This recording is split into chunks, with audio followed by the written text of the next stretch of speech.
PR ప్రక్రియ పూర్తి చేసే విధంగా వ్యవస్థను ప్రవేశపెట్టనున్నారు.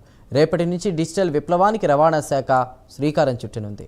ఇక తెలంగాణ రవాణా శాఖలో రేపటి నుంచి డిజిటల్ విప్లవం మొదలు కానుంది. కొత్త వాహనాలు కొంటే రిజిస్ట్రేషన్ నంబర్ కోసం ఆర్టీఏ ఆఫీసుల చుట్టూ తిరిగే పని లేకుండా చేయనున్నారు సర్కార్ వారు. దళారీ వ్యవస్థకు చెక్ పెట్టి సామాన్యుడికి ఊరటనిచ్చేలా కేంద్ర ప్రభుత్వం ప్రవేశపెట్టిన వాహన పోర్టల్ను రాష్ట్ర అవసరాలకు అనుగుణంగా రెడీ చేశారు. దీనిలో తాజాగా మరో కీలక అడుగు పడింది. ఇప్పటికే తాత్కాలిక రిజిస్ట్రేషన్లలో సక్సెస్ సాధించిన రవాణా శాఖ రేపటి నుంచి శాశ్వత రిజిస్ట్రేషన్ల ప్రక్రియను కూడా పూర్తి స్థాయిలో అందుబాటులోకి తీసుకురానుంది.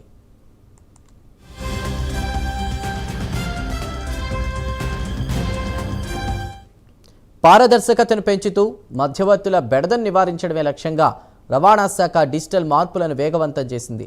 మార్చి 23 నుంచి అమల్లోకి వచ్చిన కొత్త విధానం ద్వారా రాష్ట్ర వ్యాప్తంగా ఇప్పటి వరకు రికార్డు స్థాయిలో 33,000 తాత్కాలిక రిజిస్ట్రేషన్లు పూర్తయ్యాయి.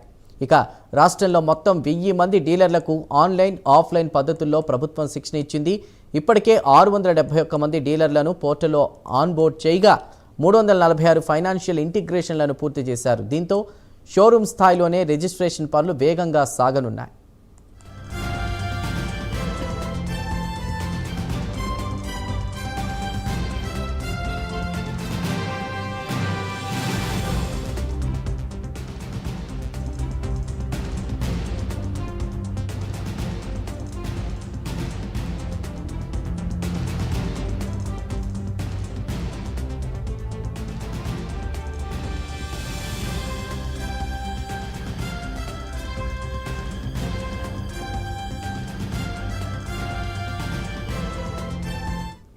కొత్తగా వాహనాలు కొన్నవారు రేపటి నుంచి పర్మనెంట్ రిజిస్ట్రేషన్ ప్రక్రియను ప్రారంభించనున్నారు.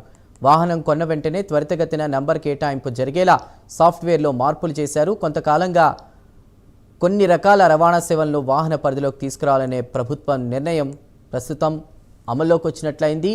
వాహనదారులు ఫిజికల్ కార్డ్ కోసం వేచి చూడాల్సిన అవసరం లేకుండా చర్యలు తీసుకోనున్నారు.